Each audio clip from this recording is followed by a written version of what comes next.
ప్రసన్న జరిపారు. Hi guys, welcome to Lavanya talks. ఈరోజు ప్రశాంతంగా కూర్చొని మా హన్నుగారు అన్నప్రసన్న ఎలా జరిగింది, ఎంతమంది వచ్చారో అన్నీ చెప్తాను. అన్నప్రసన్న ఫంక్షన్ అయితే ఏమంత గ్రాండ్గా చేయలేదు, జస్ట్ సింపుల్గా చేద్దామని వెళ్ళాము, సింపుల్గానే చేసాము. ఊళ్ళో భోజనాలు పెట్టించి ఇంకా గుడికి వెళ్ళి మా మొక్కు తీర్చుకున్నాం అంతే. సో మేము 3 రోజుల ముందే వెళ్ళామన్నమాట మా నేటివ్ ప్లేస్కి అన్నప్రసన్న జరిపించడానికి.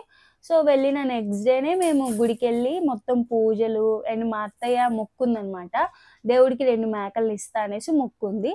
అదంతా చూసుకొని ఇంకా ఆ రోజే పాయసం వండేసి దేవుడికి నైవేద్యం పెట్టి ఇంకా అక్కడ పూజ చేయించి వీడితో ఏది పట్టుకుంటాడా అని చూద్ది ఆ ప్రోగ్రామ్ కూడా కానిచ్చుకొని ఇంటికి వచ్చేసాము.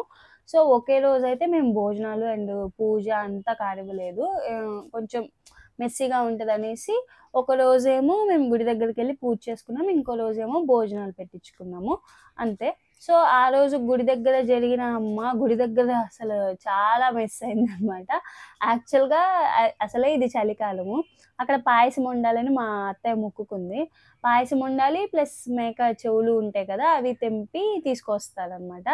అక్కడ పాయసం వండడమేమో కానీ పొయ్యి వెలిగించడానికి పెద్ద టాస్కే చేశారు మా నాని అండ్ మా అత్తయ్య అండ్ విజయన్న కూడా ఇంక్లూడ్. విజయన్న అప్పుడే పాప 8:30 వచ్చాడు, అప్పటిదాకా కూడా మేము పొయ్యి వెలిగించలేదు, అప్పటికీ కష్టపడుతూనే ఉన్నారు. ఇంకా వీళ్ళు ముగ్గురు కలిసి అటుపడో ఇటుపడో ఇంకా పొయ్యి వెలిగించేశారు. వెలిగించిన తర్వాత మా అత్తయ్య పాయసం చేయడం మొదలుపెట్టింది. ఇంకా పాయసం అయిపోతుంది అనగా నాని వాళ్ళకి ఇంకో టాస్క్ వచ్చింది అనమాట.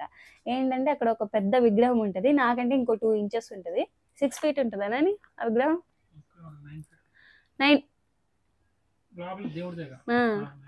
9 feet విగ్రహం ఉంటుంది.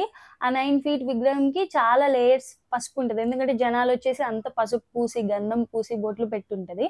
ఆ లేయర్స్ పసుపుని నాకు తెలిసి అది ఒక 6 months నుంచి అలానే పూస్తున్నారు, కడగట్లేదు ఆ విగ్రహాన్ని. ఐ థింక్ ఆ విగ్రహాన్ని మా నాని అండ్ మా మామయ్యతో కడిగిచ్చారనమాట. అక్కడ ఒక బోరింగ్ ఉంటుంది, నాకు తెలిసి ఒక 30+ పోసుంటారు బిందెలు. అన్ని 30 బిందెల వరకు నీళ్లు పోస్తే తప్ప ఆ విగ్రహం పసుపు అదంతా వదలలేదు అసలు. మళ్ళీ మేము పసుపు పూసి మళ్ళీ బొట్లు పెట్టి మళ్ళీ ఆ విగ్రహం ఒకటే కాదు, మెయిన్ విగ్రహం ఒకటి ఉంది కదా, మళ్ళీ ఇంకో విగ్రహం, ఇంకా 3 విగ్రహాలు ఉంటాయి బయట, వాటికి కూడా మొత్తం పసుపు పూసేసి బొట్లు పెట్టించారు కడిగించి. సో నానికైతే చింతపండు అయిపోయింది అనమాట ఆ రోజు. నాని ప్లస్ మామయ్య పాపం వీళ్ళిద్దరే, ఎందుకంటే బయట ఉంటారు కడిగించే వాళ్ళు, కాకపోతే మొక్కు కాబట్టి ఇంటి వాళ్ళు చేతుల మీద కడిగించి మొత్తం చేస్తారనమాట.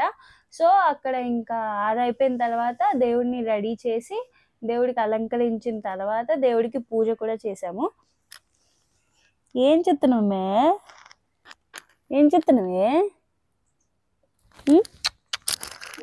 దేవుడికి పూజ కూడా చేసాము. మా అన్నగాడికి ఫుల్ నిద్ర వచ్చేసింది, సో వాడు నిద్రపోయాడు. మిగతా టాపిక్ మనం కంటిన్యూ చేస్తాను నేను ఇప్పుడు. విగ్రహాలు కడిగారు, బొట్లు పెట్టారు, అయిపోయింది. పాయసం కూడా ఉడికిపోయింది. సరే ఇప్పుడు ఏంటి, ఇంకో 3వ టాస్క్ అనమాట. పాయసంది పెద్ద తపాలు ఉంది చూసారా, ఆ తపాలంతా నెత్తి మీద పెట్టుకొని గుడి చుట్టూ 3 rounds వేయాలి అని అన్నారు. నా వల్ల కానే కాదు, ఇంకా చీర కట్టుకున్నా నేను పడిపోతాను కూడా, అది పడిపోతే మళ్ళీ నా మీద అంటారనేసి నేను ఎత్తనంటే నాని ఎత్తుకున్నాడు. సో ఆ రోజు మొత్తం పనంతా నాని మీద పడిపోయింది పాపం. ఎంత నా ఫంక్షన్ హడావిడి అంటే మనం ఏం చేయకపోయినా కూడా అలసిపోతాం అనమాట. ఇంకా అంత అయిపోయింది, పాయసం పెట్టినాం, దేవుడికి ముందు పెట్టాము. ఇంకా మా హన్నుగాడిని చాపేసి అవి థింగ్స్ అన్ని ముందు పెట్టామన్నమాట, బొమ్మలు, కత్తి, నోట్స్, డబ్బులు, బంగారం, పాయసం గిన్నె, అంతే అనమాట. వాడు యాక్చువల్గా నేను అనుకున్నాను బుక్ ఆర్ పెన్ పట్టుకుంటాడు అనుకున్నాను, ఎందుకంటే వాళ్ళ నాన్న బాగా చదువుతాడు, వాళ్ళ మమ్మీ కూడా వెరీ టాపర్ అనమాట, అందుకే వాడు ఖచ్చితంగా బుక్ పట్టుకుంటాడు అనుకున్నాను. కానీ వాడు మనీ పట్టుకున్నాడు అనమాట.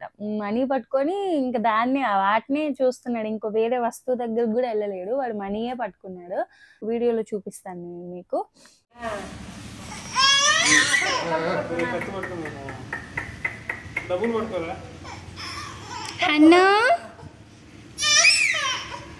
హన్ను తల్లి కుడి చేతితో ఎడం చేయి కాదు.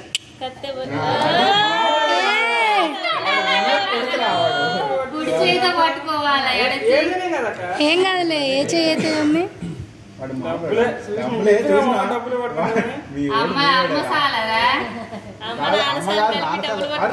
చూసినా కుడి చేత్తో కూడా అదే పట్టుకుండు. అది అయిపోయింది, పెట్టండి. ఇంకా కోసిన కోడిని తీసుకెళ్ళి మంచిగా ముక్కలు కట్టించి ఇంటికి వెళ్ళి నాటుకోడి వండుకొని ఇంకా ఇంట్లో చిన్న చిన్న పనులు, రేపు భోజనాలు కాబట్టి ఆబ్వియస్గా ఉంటాయి. టెంట్ లేపించడాలు, ఇంకా అందరిని పిలవడాలు, కొంచెం అరేంజ్మెంట్స్ అన్నీ కూడా మేము ఆ రోజే చూసుకొని ఇంకా హాయిగా ఆ రోజు అయిపోయింది. నెక్స్ట్ రోజు మేము ఒక 10-10:30 కల్లా అందరం రెడీ అయిపోయాం అనమాట. అండ్ బిఫోర్ డే ఎవరు రావాలో వాళ్ళందరూ చుట్టాలు వచ్చేసారు. అండ్ మేము చెప్పాం కదా, గ్రాండ్ గేమ్ చేయలేదు, ఓన్లీ మా వరకే చేసుకున్నాము. రిలేటివ్స్ వరకే అందరినీ పిలిచాము, మొత్తం కవర్ చేసాము. కొంచెం మాకు తెలిసిన బయట వాళ్ళని కూడా పిలిచాము. అందరు అక్షంతలు వేసారు, మాకు అక్షంతలు వేసి మొత్తం బ్లెస్సింగ్స్ ఇచ్చేసి. అసలు అంటే మనం హెవీగా డ్రెస్సులు వేస్తాం, హెవీగా డ్రెస్సులు వేస్తే చిన్నపిల్లగాళ్ళు ఊరుకుంటారా? అసలు 6 months బేబీస్కి వాడికి కొంచెం కుచ్చుకున్నా సరే అని మొత్తుకుంటారు. అయితే నేను మా హన్నుగడికి ఈ కోట్ వేసాను ఆ రోజు. ఈ కోట్ వచ్చేసి నాకు 3000 పడింది కాస్ట్. యాక్చువల్గా మా హన్నుగాడికి ఏ కలర్ తీసుకున్నానో మేమిద్దరం కూడా అదే కలర్లో ఉందామనేసి థీమ్లో, సరే ముగ్గురం కూడా ఫ్యామిలీ థీమ్లో తీసుకుందాం అనేసి ఏదో సెట్ చేశాను. కానీ అది సెట్ అయిందో లేదో కూడా తెలియదు నాకు. ఒక ఫోటో వస్తే చాలు, ఫ్రేమ్ తీసుకుందాంలే అనేసి ముగ్గురం ఒకే థీమ్లో వేసుకుందాం అనేసి డ్రెస్సెస్ ఇలా అరేంజ్ చేసుకున్నాను. భోజనాలు చేశారు, వచ్చిన వాళ్ళు బ్లెస్సింగ్స్ మంచిగా ఇచ్చారు. వచ్చిన వాళ్ళందరికీ కూడా చాలా థ్యాంక్స్ అనమాట, మా హన్నుగాడు అన్నప్రసన్నకి వచ్చిన వాళ్ళందరికీ. అండ్ కొంతమంది పిలవని వాళ్ళు కూడా ఉంటారు, బై మిస్టేక్లో మర్చిపోయి ఉంటాము. అంటే మమ్మల్ని కూడా గుర్తుపెట్టుకోలేదు అని అస్సలు అనుకోకండి. కాకపోతే అప్పుడు ఉన్న టెన్షన్లో మాకు ఎక్కువ పెద్ద బలగం కూడా లేదనమాట. ఉన్నా సరే అంత ఇన్వాల్వ్ అవ్వరు. మాకు ఏమున్నా సరే మేము మా అత్తయ్య వాళ్ళ ఇంట్లో 9 ఉంటారు, ఆ 9 వరకే చూస్తారనమాట. వీళ్ళు వచ్చి చేస్తారని మాకు హోప్స్ కూడా లేవన్నమాట. బై మిస్టేక్లో మర్చిపోయి ఉంటే సారీ అయితే అసలే చెప్పను. బై మిస్టేక్లో మర్చిపోయా, అంతే, ఏం లేదు, అంతే కదా. ఇలా జరిగిందనమాట. సో మీకు నచ్చుంటే ఒక లైక్ కొట్టండి, షేర్ కూడా చేయండి. అండ్ మీ ఇంట్లో అన్నప్రసన్న ఎలా జరుగుతుంది, ఇంతే హడావిడి ఉంటుందా కూడా నాకు కామెంట్ చేయండి. And follow for more. ఇంకేమైనా మిస్ అయ్యిందా, ఇంకేమైనా ఇన్ఫర్మేషన్ కావాలన్నా కూడా కమెంట్ చేయండి. Okay, please subscribe guys. Thank you.